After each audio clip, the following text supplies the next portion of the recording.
Oh, we are live! How are we, lads?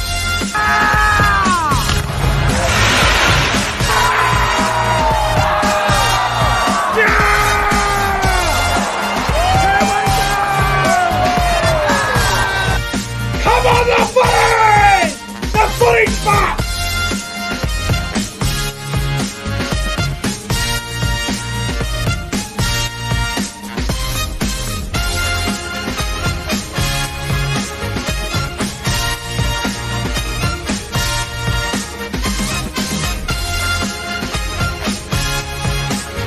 Guys, subscribe to the channel.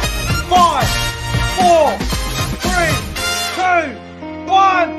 Yeah! The Cowboys win it!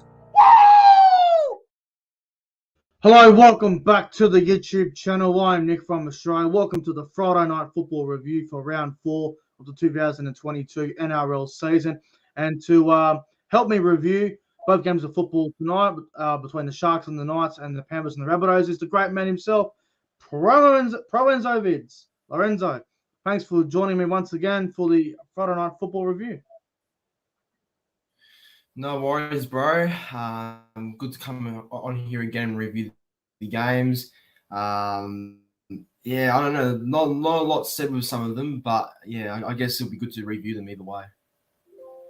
Yeah, look, they weren't the best games, unfortunately, and the Sharks-Knights game had a lot of potential to be a great game. It was 8-0 for a long time, and then it ended up being a bit of a blowout towards the end. And Penrith Souths had potential as well when it was 12-6, and then obviously Penrith got in front and ended up being a little bit too good for the Bunnies tonight. But ladies and gentlemen, this is your Friday Night Football review, the number one Rugby League YouTube channel for all post-game show reviews. I review every Thursday night game with Sam Revel, Friday night with Proenzo Vids, Saturday night with CJ and MOXLEY, and Sunday with whoever, really. Sunday is a bit of random. It's like a random pick, really.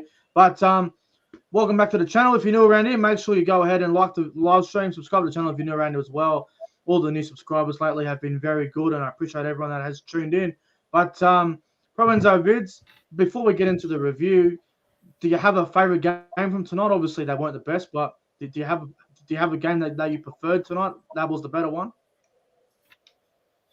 Yeah, look, both of them weren't games I'd like to watch again, but I think Penrith from South was a better one out of the two. A bit better quality-wise as well, I feel. Yeah. Yeah, look, there's not much more you can really say. The Panthers were just a little bit too good for the Bunnies in the end, but let's get into the review show. So we're going to go back to the first game, which was the Sharks and the Newcastle Knights. Now, we probably won't spend a long time on this because it wasn't much of a game. It was more of a Cronulla Sharks blowout over the Newcastle Knights down there at Shark Park. The second home game for the Sharks this season, and it looked great as well. The ground looks great. The crowd looked awesome. Proenzo, what have you made of the Sharks so far this year? I think they've been very awesome to watch. Yeah, no, they've been good. They've been really good. I think the way they've played this year has been something that I guess most of us predicted. You know, we've talked about them being like a top 6 team at least this year, and I think they are as of right now. You know, I had concerns with their halves. You know, Moyle and Hines being a bit too similar. But they've gone a bit better than expected. Like, I think Moyle and Hines are now gelling together perfectly. And yeah, they've got a very strong team overall. They've got a lot of strong and very experienced players. So it's a good makeup of the team they have. You know, Katoa, Talakai, Kennedy, all these sort of guys. It's a very good footy team. Oh, mate, the Sharks are a great team to watch. I love watching them play. Now, every time the Sharks are playing, I'm like, right, who are they playing? What time? The Sharks are so good to watch at the moment. Their attack is good, but it still needs a bit of work. Obviously, you can tell that Hines and Moore are still learning. And, I mean, the Sharks won 18-0. Mate, I reckon they left about 3 or 4 tries out on that field tonight. I reckon they could have scored more. But once they get everything gelling, by round 12, round 15, the Sharks will be scoring, I reckon, 20-plus points a game. They have so much attack in that team. Newcastle obviously wasn't the best night for them. They were a bit off their game. Well, to be fair, I'm not trying to make excuses for Newcastle, but they had a tough week with the whole Barnett situation. How long will he get? And I think it did affect the club a little bit, though maybe the players were still hurting about that. But who knows? Who knows? Maybe losing to Penrith the week before maybe knocked the confidence a little bit. Who knows? But Newcastle, they just weren't really in the contest today for whatever reason. Just something wasn't right about Newcastle. And I think for them to not even score a single point, they've been good to start the year, but to not score a single point could be a little bit of a concern for the Knights, Pro Enzo. Yeah, I don't know. They were a bit gutsy during the game. Like they held on when they weren't expected to hold on, but they still, like you said, they need to score points to win the game. And I think some of their main players like Clune were a bit quiet today. I thought. Yeah, Ponga was. I know Ponga's just come back, but he was a bit off as well. But once he gets a bit more, what's it called? A bit more fit, he should be all right. But not the best performance by them. Well, mate, see, we talk about teams being good to start the year. This is exactly why Newcastle are not a top 8 team for me. Right? So get this, right? They scored 20 points in round 1 against the Roosters. They scored 26 points against the Tigers in round 2. They scored 20 against Penrith, but yet they can't even score a point against Cronulla. So they scored 20, 26, that's 46. They scored 66 points in the first 3 rounds going into round 4. 66 points is very good, but to not score a point today, I get you have bad days and shit. I mean, but far out, man. Not scoring a single point, that's a little bit of a concern for me. So we'll see how Newcastle go next week. Next week, Newcastle, they take on your boys, Pro Enzo, Manly down there at Newcastle on the Thursday night. So that'll be a really intriguing game for the Knights. But let's get into the review. So there was a bit of chaos early on, a couple of tries disallowed early on. And then, mate, unbelievable. 27th minute, Aiden Tolman off the bench in his 300th game, scores the first try of the game, crashes over on the last tackle. Mate, what a moment for Aiden Tolman in his 300th game, and what a try from Tolman. Unbelievable. Fucking hell. Well, how much of an outside would he have been for his first try? Or him scoring in general? I wish I knew if you backed him for a try, then you're a genius because I would never expect. He'd be one of the last blokes I'd expect to score in a game. Let's be honest. He would have been the last one. Yeah, but no, look, he scored for 300, and that's good. That's really good to see. Good on him, and I still haven't forgiven Tolman for that big flop he did last year against the Cowboys up there in Townsville, like mid-year, which cost us the game, but I'm not going to get into that. But good on Aiden Tolman. He's had a really strong career. He's always been a tough, solid player and always goes out there, does a job every week. So good on him for scoring the first try. Would have been paying $100 plus, I reckon, but I've got no idea. Sharks go to 4-0 early on. Nico Hines missed the conversion. How could you goal kick with that wind, bro? The wind was 46 kilometers an hour. Good luck kicking a goal. So Sharks had a 4-0 lead early on. And then in the 30th minute, bro, and no tries to Sione Katoa. He put a grubber kick in down the sideline and Ponga sort of missed it, and then Katoa knocked the ball on. Mate, I thought he was going to score this, but he bloody dropped it. Yeah, he was close. I mean, I thought when it was on like fast play, like normal play, I thought he scored for sure. But when they went back and sort of checked, it was bounced. So it was unfortunate. Very close to scoring there, Katoa, but just a little bit unlucky there. But it didn't take long, mate. Not long. Actually, no. Next part of the game, the 33rd minute. Now, this is where I'm probably going to lose my head a little bit here. No try to see for Talakai. Obstruction. So Will Kennedy runs behind his own player. Doesn't obstruct anybody, but Saifidi reckons he was obstructed where he couldn't get across field. Mate, for me, common sense needs to be done here. There is absolutely no way that Saifidi was going to get there. And the no try goes to Talakai. Moreland's offload was pretty cool too, but it didn't mean anything. Mate, the Talakai no try. Would you say no try or would you say try? I thought it was a try for me. Oh, it was a try for sure. I mean, I get it. I guess we talk about being consistent with the rules and that being a shepherd or obstruction, and we talk about that. But I don't know. Like you said, Saifidi never was going to get there, or he didn't really have much of an effect. He took no advantage away, so I shouldn't have tried. But whatever, they're going to be consistent, and that's what it is. Yeah, I don't get it, bro. I generally don't understand why it wasn't a try. I get the obstruction rule, I get it, but far out, man. Saifiti was never, ever going to get there. Seriously. No way. But the rules are the rules, and I wish that they would look at the obstruction rule that I've been saying for the last 2 years, Lorenzo. The obstruction rule needs to be looked at in the off-season. They never fucking look at it. And Yeah, for sure. when they don't look at it, it goes into this new season, and then we have problems about it, and we're talking about it again. It's just the obstruction rule needs to really, really be sorted out, I'll tell you. So no try to Talakai, but and then we get to the 35th minute, bro, where Jake Clifford was on report for a swinging arm tackle on Ronaldo Mulatalo. Mate, for me, this was close to being a sin bin. Would you have given it a sin bin or no? Yeah, I would have. I would have. I mean, we've seen that happen a couple of times this year. They've been given a sin bin, so I don't know what that one was. I don't. Yeah, I don't know what was so different with Clifford's ones compared to the others. Why was that one not sin binable? Whatever it is, So it's just a bit inconsistent there. Yeah, look, I think I said it last week in the Sharks Dragons game. Jaden Silver got fucking sin bin for a high tackle to the head. Yeah, Jake Clifford comes running in with a swinging arm. He cleans up Ronaldo Mulatalo. I mean, if they're going to be consistent, it's a sin bin. But in my world, Pro Enzo, in my world, it's just a penalty and play on. But with the current NRL rules as they go, forceful contact to the head, swinging arm like that, that's usually going to be a sin bin, right? But anyway, I'm glad it wasn't a sin bin because in my world, I would have just been play on penalty. But if the rules are going to be fair income, then that should have been a sin bin. But anyway, we'll move on from that.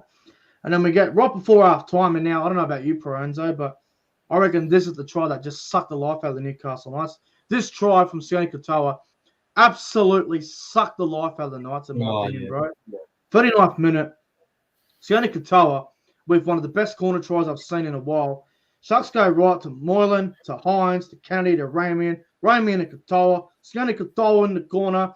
Mate, incredible corner try. One of the best I've seen in quite some time. What an incredible athlete Katoa is. Oh yeah, I was just like, first of all, if Sharks fans get a photo of Katoa's put down, they should definitely frame it up because honestly, that's very good. That's a great try for an athlete like that. That's just excellent. So, they all do it now, like how they score tries in the corner. But Katoa's was excellent. Love me some Sione Katoa, man. A very underrated player. I backed him for top try scorer this year, and I'm not sure where he is at the moment, but he wouldn't be far off being up there anyway for top try scorer. So good try, Sione Katoa. What a gun player he is. I love watching him play. He's so good at scoring them tries. Sharks go to 8-0, mate. Half time, 8-0 Sharks. We'll get to the second half. Now in the 60th minute, Dominic Young got sin bin for a dangerous lifting tackle. Mate, honestly, for me, this was laughable. Laughable. Oh, I can't agree on that. We've seen a couple of times that has happened this year with the tackles like that haven't sin bins, but that one was not a sin bin offense. I mean, come on, how is it a sin bin? Stupid. Mate, that sin bin was absolutely laughable. A dangerous tackle, bro. If they reckon that was really that bad, then why wasn't Jackson Hastings sin bin against the Newcastle Knights in round 2 for a tackle? That was very similar to the one that Katoa did. Hastings got 3 weeks for that. So I'm not sure. I can't remember who did the tackle, but Dominic Young getting sin bin for a dangerous lifting tackle, mate, that was laughable for mine. Absolutely laughable. Yeah, I can't say it's okay. Definitely not. Yeah. Obviously, it is a bad tackle and it is a penalty, but for that to be a sin bin, that's a fucking disgrace, bro. There's no way that's a sin bin. No, not in my books anyway. Not a sin bin at all. So anyway, Dominic Young goes for 10 in the bin. 9 minutes later, 69th minute, Big C for Talakai scores. Sharks go left. Pendleton Ueli to Hines, to Talakai, to Mulatalo, back to Talakai. Talakai scores. A very, very nice try. Talakai deserved the fucking try, so he was outstanding. Sharks get a 12-0. What a try from Talakai. Yeah, bro, man, the match for sure, I reckon. Just the way he played the whole game was excellent. He's just too hard to handle, I think. And I think after that game, I would actually argue that they should put him in the centres and Tracy maybe to the bench. I don't know, but I think Talakai should be in the centers. I think he's a fucking weapon. Honestly, just the way he really. I hate to say it, but he made Dane Gagai his bitch tonight. Honestly. Oh, mate. Poor Dane Gagai. He must have been on the field. Look, and he must have been talking with Tyson Frizzell before he went off with an injury, and Dominic Young on his outside. He's probably looking at him going, "Boys, how the fuck are we going to stop this big fucking train running at us? Fuck me. Yeah. Get them shoulders up." Mate, I said this. Now, I won money off this. I said this on Tuesday. I said, Dane Gagai, get your fucking shoulders ready, mate. Talakai is coming for you. The bloke's a machine. And obviously, Gagai did not listen to the advice. And Talakai, like you said, he made Dane Gagai his absolute bitch. Now, Gagai did some good things in attack, but, mate, it was ineffective. Talakai just went absolute beast mode. No one could stop him. Oh, he got killed, yeah. I think Talakai is just, I think he's really revived his career at Cronulla, so it's good to see him play football and, play how yeah, absolutely. He's a massive threat. I mean, if there's 1 minute to go in the game and you're 20 meters out on the attack, bro, you throw Talakai the ball on an edge. Who the fuck's gonna tackle that? Good luck. Very hard, very difficult. Good luck stopping that. What a beast he is, man. I love him. I've been praising Talakai for about 12 months now, and everyone's now sort of jumping on him now. I'm like, bro, where was everyone 12 months ago? This bloke's a gun. Whether he's playing back row or center, the bloke's untouchable. He's untackable. You need fucking 5 cunts to stop him. Yeah, well, you do. I mean, he's not a hard guy. He's a very hard guy to tackle, that's for sure. Just the size of the bloke, man. Fuck. What a beast, man. Anyway, Sharks 12-0. Hines missed the goal again. I don't blame the bastard. How could anyone kick a fucking goal tonight? The conditions were dreadful. Fucking be lucky. With the wind anyway. And then, mate, with 3 minutes to go, Will Kennedy scores. Moreland to Talakai. Talakai's away again. Gives it to Mulatalo. Mulatalo kicks the ball on the inside for William Kennedy. Kennedy scores. Sharks win 18-0. What a try from Will Kennedy. Yeah, it was just very simple how they moved the ball on that left edge, and then for Mulatalo to kick it back inside to Kennedy. Yeah, that was just very clever play. Nice little classy try there for the Sharks, and they finished the game off well. And full time, the Sharks have beaten the Newcastle Knights 18 points to 0. A very nice performance there from the Sharks down there in the Shire. Nice little crowd there. Everyone singing Up Cronulla after the game, which was good to see. Mate, the Sharks. I know it's early, and I know they have been very good to start the year, but how close would you say the Sharks are to being a team that I think everyone needs to be concerned about this year? Well, I mean, they need to play like a Roosters, Melbourne, or a Penrith first, and I think we get a good judgment on them. I think in a couple of weeks' time, they actually do play Melbourne, like in about 3 or 2 weeks' time. So 2 weeks. Time. So that will tell us where they're really at, as a club, and I think there'll be a fair chance against Storm. Actually, if they continue this form up, then I think I reckon they're in the box seat personally. Mate, I reckon they're definitely playing finals this year. I had them coming 5th this year. I rated the Sharks really high this year, and the way they're going, they're playing really well. And I've got to say this as well. Shout out to Matt Moylan. Matt Moylan looks awesome this year, man. I know he's not quick and all that, but he might be a little bit slow to some people. But Moylan's doing his job really well at the moment, and the combination between him and Nico Hines is just getting better and better. So shout out to Matty Moylan, man. He's had a really good start to the year, I reckon. Yeah, he's a gun when he's injury free, so it's good to see him enjoying his football again. Had a good game tonight, I reckon. Matt Moylan reminds me a bit of Kieran Foran. Everyone Foran was done back at Manly. His career's been revived. Matty Moylan, everyone thought his career was done because of injury, a bit like Foran. Moylan's come back. He's got himself fully fit. He's come back into the Sharks, and they're combining well, and he's playing some really good footy. So it's good to see Matty Moylan playing well. I love it, man. I love seeing Moylan play well. It's good to see. It is, yeah. But definitely. Mate, your top 3 players from tonight's game, if you can give me a top 3 on ground. Yeah, it's a bit hard because there's obviously not a lot of action during the game, but I will start from 3 to 1 as always. So number 3, I believe I'll give it to Sia Katoa. I thought Katoa was pretty good on the field. and I was impressed with what he did. Number 2, I'll give it to Will Kennedy personally. I think he had a very strong game at the back. And number 1, my man of the match. It's hard to go past him, really. I think Talakai deserves it. Absolute machine, bloody gun, and deserves a credit, I reckon. Yeah, well said, bro. Well said. Well, for me, I'm going to go number 3. I'm going to go with Matty Moylan. Number 2, tell you what, bro. I thought Dal Finucane was very good in the middle. I thought Finucane had a really good game. Yeah. And number 1, my man of the match, mate, C for Talakai. Scored a try. Ran for 228 meters in the fucking centers. Wow. Crazy. He might be my early player of the round. He was unreal tonight. Talakai was a beast, and I think we both agree. Talakai, man of the match, outstanding. Mate, let's get into the final game for Friday night, which was the Panthers 26, the Rabbitohs 12. Just quickly, Pro Enzo, the Rabbitohs, they bashed the shit out of the Roosters last week, and I played Penrith tonight. Obviously, they've had a tough draw, but were you disappointed with Souths tonight? Yeah, I was, because I thought, it's a grand final rematch. They came off a very good win against the Roosters, and sort of how they played then, the game I was at, and I just thought they would really, just come at the blocks firing because of what happened last in the grand final and everything. But there's still an issue of the organisation and the control with the halves, I guess, as well. And I just think Penrith were just a bit too good. Penrith really played really well, and it's hard to stop Penrith when they play like that. But I thought Souths were a bit better.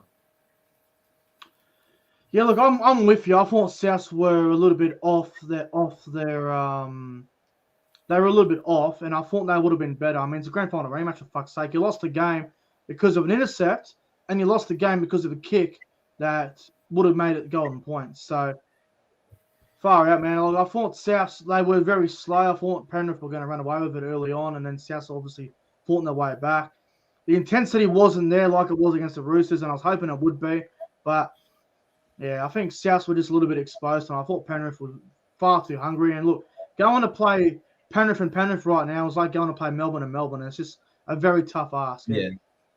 Penrith is probably arguably the toughest road trip for any team right now. It's just, they're so hard to beat down there. They're just, if you don't complete your sets against Penrith, you're not going to have any fucking hope of winning. So, and I'll tell you something as well. South made 13 errors tonight. Penrith only made 6. So there's a difference right there. But hold the ball. Simple. Yeah, hold the ball. Yes, hold the ball. Hold the ball if you're watching. I hope you're doing well, bro. But fuck me. South Sydney, hold the ball. How hard is it? Fuck. All right, let's get into the Panthers South game review, bro. Second minute, the try was scored. Fuck me. 2 minutes in, Isaac Tago scores the first try of the game. Panthers go left. Isaiah Yaya Cleary to kick out of Luai. Luai runs through, passes it to Isaac Tago. Tago scores. 2 minutes in, bro. Panthers start extremely fast. What a try, Isaac Tago. Yeah, fuck, I didn't expect it, I didn't think they'll score that early, but just a good ball movement from Luai and that to Tago there. That was good that they got in that action in the end. And, it was South got exposed early. Fucking oath they did. Penrith looked fucking quick early, and when Penrith are on early at home, it's like, fuck, you want to get your defense going quick because they're going to score points in a fast amount of time, the Panthers. So they go to 4-0. And then in the 11th minute, bro, the Panthers score again through Stephen Crichton. Panthers go right. The way this try was presented was brilliant. It was so quick. It was Isaiah once again to Cleary, to Dylan Edwards, to Crichton. Crichton just sprints away and scores over in the corner. Another great try. And the Panthers' speed with their block plays are just so quick. What a try. Yeah, see, it looks so simple. Everyone goes, it's so simple because of how they move the ball. But like you said, they move it quick. That's the thing. They move it quick, and they all know where to pass it, when to pass it. It's just a very smart play. Yeah. Panthers 8-0. Great start for the Panthers. And then the Bunnies, mate, they hit back in the 15th minute through Campbell Graham. Murray to Lachlan Ilias. Ilias to Campbell Graham. Good ball from Ilias. And Graham gets on the outside of Isaac Tago and scores. Campbell Graham. That was a great try from Campbell Graham, and Souths needed to score that. Yeah, for sure. They needed to try to hit back. That was near half time when they scored as well. So that helps even more, actually, with the momentum and everything. So, yeah, that was a good try, actually. Yeah, and we go to 8-6 in favour of Penrith after 15 minutes gone. And then 18th minute, Taylor May scores for the Panthers. Now, Panthers go left once again. Luai to kick out of May. May scores in the corner. Far out. Penrith's left side attack is the best in the comp by far, bro. As of right now, I agree. They just know when to pass, and they just combine all very well. And yeah, Taylor May has a gun as well. Like, I think since he stepped in for Brian Toto, he's been able to really maintain the way he plays and just the momentum and how he scores tries. And yeah, no, it's good. It's good. Well, the thing is too, bro, when the Panthers go left, every other 15 club knows it's going to be Luai to kick out to Tago or May or Toto, whoever's there. But fuck, man. Everyone knows what they're going to do, but they can't stop it because they're too quick and they're too good. They're too smart. Yeah, well, that's right. I mean, it's hard to shut down that sort of play, isn't it? So, yeah. It's way too quick. And it's hard to stop. And poor Souths, they couldn't stop it. Panthers 12-6 after 18 minutes gone. Nathan Cleary missed the first 3 goals, but I guess the wind at Penrith was pretty nuts, apparently. And it's his first game back since the grand final, so obviously going to be a little bit rusty. Panthers 12-6, and then, mate, I am still filthy about this. 27th minute. Lachlan Ilias, no try for obstruction now. Mate, I want your take on this. So what happened was Ilias, no try. Burgess went through the decoy and he went through the line as a decoy runner. Fisher Harris complains about being obstruction. Fisher Harris, in my opinion, made the contact first with Burgess. What's Burgess really meant to do is he can't fall over. He can't just lay down. He has to go through his line. Fisher Harris contacted him first, but because Fisher Harris couldn't get across on the inside shoulder, it was deemed no try. Mate, we might have a different opinion on this. For me, the Lachlan Ilias no try would have been, for me, I would have given it a try because Fisher Harris made contact with Burgess first, and Burgess can't pull out when he's going for the decoy. That's just my view on it. Would you have given the Ilias try a try or no try? Yeah, I'm a bit different. I wouldn't have given it a try. I still think Burgess still had an input and sort of denying opportunity for Penrith to stop that. I mean, there's not a whole lot in it, but he still did run that shoulder. So, yeah, it's close, but I wouldn't have given it a try. Do you think Fisher Harris made contact with Burgess first, though, which would deem as a defensive decision, or what do you reckon? Well, I think Burgess did deny Fisher Harris to get across and stop the try. So, yeah, I still do think that's had a hand in it, Burgess. Okay. Well, we have a different view on it. Look, I honestly believe Fisher Harris hit Burgess first. That way, it's a defensive decision, and then it's his own fault for making the tackle and falling for the decoy runner. So, for me, I would have given it a try, but no try to Lachlan Ilias, so I was like, whatever. Move on. We get to half-time. Panthers lead 12-6, and I thought it was game on. Anyone's game at half-time. Man, we get to the second half, and now we're going to get more controversy, more fucking crap. And in my opinion, this was the game changer. I am fucking fuming about this. Taylor May scores his second try, and it ends up being an 8-point try. Panthers go left to Luai. Luai gives it to Kickout. Kickout gives it to May. May scores in the corner, and it's a possible 8-point try because Lachlan Ilias has accidentally kicked him in the head where I don't see where the intent was. And the accidental knee to the head. Cleary goes from sideline, kicks to goal and right in front. Panthers go from 12-6 to 20-6, just like that. Mate, was it an 8-point try? For me, I think it's a fucking disgrace that it was awarded an 8-point try, but what do you reckon? Yeah, well, I said this in the chat before. It wasn't a deliberate foul play. It wasn't. It wasn't deliberate. I mean, like we've seen this before, but I don't think there was any intent there. Like he didn't really purposely go in with his knee to the head or anything. I mean, I know I can understand it's a penalty, but like it's not a penalty try in my opinion. I just can't give that a penalty try personally. If that's a fucking 8-point penalty try, then how come in round 1 at CommBank Stadium Jaden Campbell knees Sean Russell in the fucking ribs. That's not even a penalty try or an 8-point try. Jaden Campbell's not even charged for it, bro. This was a fucking complete accident. There was no intent to kick fucking May in the head. Yeah. Sean Russell's out with a punctured lung and busted ribs now. He's out. He's fucked. He's not playing. Well. See, the thing is, I heard people saying that, oh, but that's a completely different situation because of his ribs and head. But it doesn't matter. I still don't think it really matters too much because I don't think any of that really contributes to an 8-point try either way. So I'm not going to sit here tonight and tell you that cost Souths the game. They weren't robbed. Penrith were far too good and they deserved the win. But there is no fucking way on this goddamn earth and in the game of rugby league that is not a penalty try. No fucking way. I can't agree on that. It wasn't a deliberate active foul play at all. There's no intent. There's no fucking deliberate knee to the head and get up laughing. There's none of that. It was a complete accident. There's no fucking. Oh mate, I can't believe they gave that an 8-point try. That was. It's hard enough. It's hard enough to understand, and I really can't get it. Really.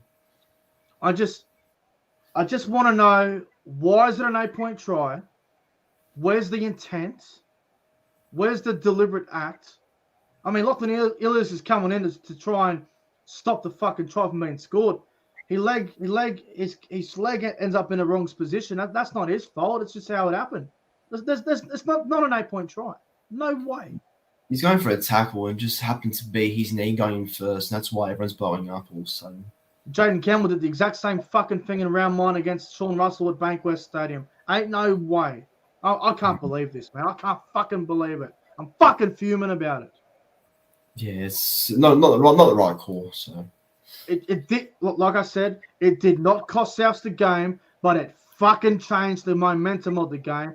Penrith went from 12-6 to fucking 20-6, just like that. Fucking disgraceful. So anyway, we get to 20-6, and at this point, I'm watching the game and I'm just fucking sitting there and I'm all negative. I'm pissed off. I'm annoyed because we have a great game of football that ended up going to an 8-point gap. A 14-point gap, I should say, just like that because of a fuck decision. And I'm fucking filthy about it. And then we get to the 62nd minute, Lorenzo. Cody Walker scores a nice try. Ilias to Walker. Walker to Tane Milne. To Johnson. Johnson back on the inside to Cody Walker. Walker scores. South have a little bit of hope again. It was finally their real first try. Like, it was really a try that they actually set up for once. And, that helped. It helped a lot. And at that point, we got to 20-12. Penrith led 20-12 with about 18 to go. And I'm thinking, well, if that 8-point try didn't happen, it'd be fucking 18-12. It'd be on. It'd be fucking on. And then, well, we get towards the end there, 20-12. Souths are still trying, still making a few fucking stupid mistakes. And then Lorenzo, 70th minute, Liam Martin scores. Luai puts a grubber kick in for Liam Martin. Liam Martin scores a late try. Penrith go to 26-12. Liam Martin just right place, right time, really. Jerome Luai, well put grubber kick. Yeah, it was a smart kick by Luai, and I think Martin's try really just end the game there. I think after that try, it was all about just the game being done, set in stone, and no point Souths coming back from there. Yeah, and the Panthers end up winning the game, 26 points to 12. Panthers a little bit too good for the Rabbitohs there at Penrith. Mate, Pro Enzo, I don't know about you, but I said this a few weeks ago. I think Penrith are the clear favourites to win the premiership. With Cleary back in the side tonight, nothing for me has changed. They are the favourites this year, and they are the team to beat. Look, I agree. I mean, I don't want to see a team go back to back because I like every year seeing it be a new team in the premiership and that. Yeah. But at this point, it really looks like they can go back to back. They're that good. They're that well run of a side. It's crazy, and they can definitely go back to back. So we'll see. But no, they're up there again to win it. The only thing that's going to really stop Penrith from going back to back is injuries. That's the only thing stopping them. This current team they have, they're going back to back with this team at the moment. And let me just say this, bro. Brian Toto wasn't even playing tonight. He averages 200 metres a game just about in running metres. I mean, fuck me. You wouldn't even know that he wasn't playing tonight.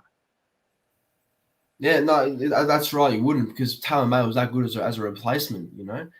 Like whenever I guess Penrith are a bit like Melbourne. Whenever there's one of their main players out, they just call whoever They the find a backup way. is, and they do a job. Yeah, they find a way exactly. They find a way. And look, man, whether you like Penrith or you hate Penrith, I don't particularly like Penrith, but I do respect on the way they play football, the way they um the way they play is very good and it's very impressive. I don't like what they do, like the interviews, like the dancing and the fucking singing and shit, speakers and crap. I'm not a fan of them doing that shit, but when they're on the field for 80 minutes, they are a very good team and they are very hard to beat. Yeah, without a doubt, they're just a well-run side, like I said, and they've improved from the last two or 3 years, and yeah, no, No they're doubt. just a great side. Now, mate, I just want to talk about Souths real quick before we get into our man of the matches and stuff like that. Souths have had the draw from hell, bro. They played Brisbane in round 1, lost that one by 7, lost to Melbourne in round 2 by 1, beat the Roosters by 12, and lost to the Panthers by 14 tonight. With a new halves combination with Walker and Ilias, and with a new coach and a couple of new things going into the Rabbitohs and a couple of players leaving and stuff with Reynolds and Gagai and stuff like that. Souths have had the draw from hell. They played all the top teams pretty much, except for the Broncos. Man, I reckon they've done pretty well with the draw they've had. They have it better than expected. Like I think coming to that Melbourne game in particular, I was thinking that they would get pretty much thumped, but they held it in and they only lost by 1 point. And then that Roosters game, I was obviously at. They played very well. They played out of their skin. Best performance by them all year so far. And yeah, they played really well and surprised a couple of people.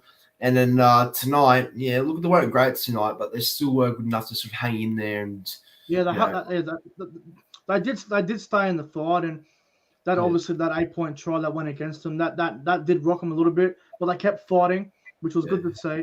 But look, losing the Brisbane round 1 at Brisbane is no real shame. They lost that in a close game, lost by 7. Lost to Melbourne by 1, which went to golden points. So they're a bit unlucky there. Thumped the Roosters by 12. Lost tonight by 14. But they have been competitive with a new halves pairing. Mate, the next 3 games, I play the Dragons next week, which is a big rivalry game. The Dogs on Good Friday.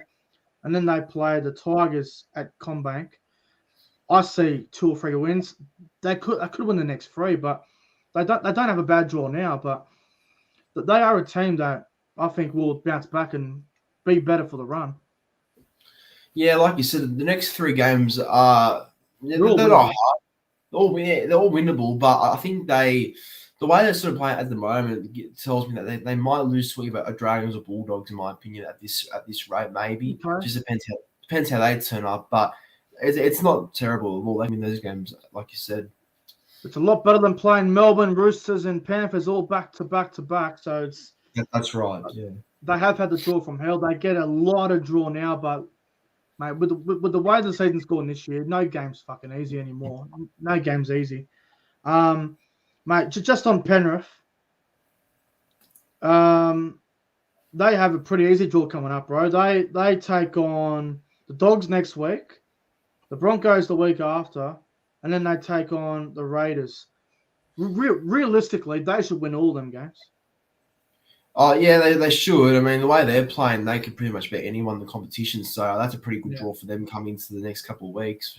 Yeah, they've got a pretty soft draw coming up, and fuck me, Panthers, without a doubt, the team to beat this year. But mate, the top 3 players on ground from tonight's game between the Panthers and the Rabbitohs. Yeah, all right. So I'll start with number 3. I'm going to go Isaac Tago. I believe he had a very good game, actually, in the centres. I think he was very good.